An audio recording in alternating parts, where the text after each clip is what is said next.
Iron Maiden's sixth album, Somewhere in Time, was a little bit controversial when it first came out because they added the guitar synths. Sometimes it sounds for all the world like it's a synthesizer. I forget if it actually was sometimes a synthesizer.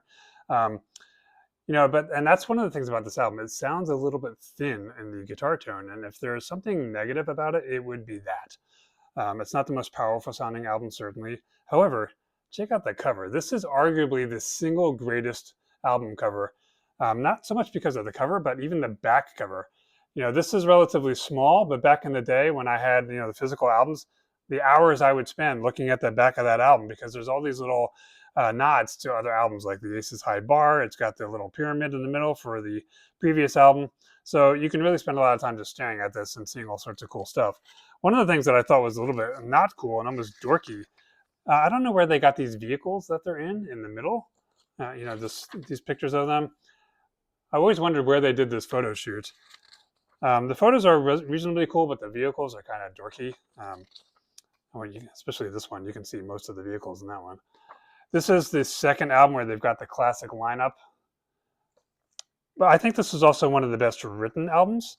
It's got one of their rarely performed songs. Actually, I think for a long time they never performed Alexander the Great. And when I was in an Iron Maiden tribute band, I pointed that out and I said to the guys, we should do it. So we did. And I tell you, I think one of the reasons they may not do that live, there is a clean guitar solo, meaning no distortion on the guitar, that Adrian Smith does in the middle of that. And I can tell you, I was doing all Adrian's parts in this tribute band.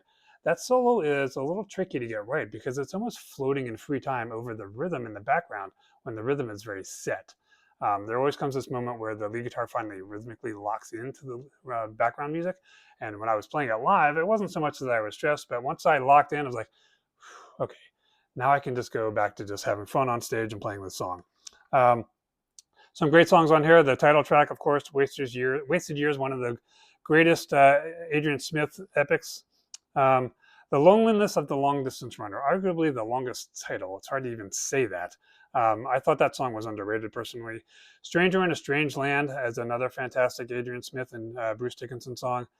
Heaven Can Wait is one of the songs where they would actually get everyone on stage and sing that. I didn't know that until they played in a club. Back in the 90s when heavy metal really took a downturn with its popularity.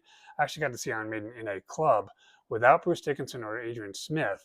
They had the new guys in there, and I saw them in this enclosed space, and I couldn't believe I was maybe 30 feet away from Steve Harris, even though I hadn't paid like an exorbitant amount of money. And then like 2 weeks later, I actually saw Bruce Dickinson's solo band with Adrian Smith on it. So, and about 2 weeks apart, I saw the classic lineup, just not all together.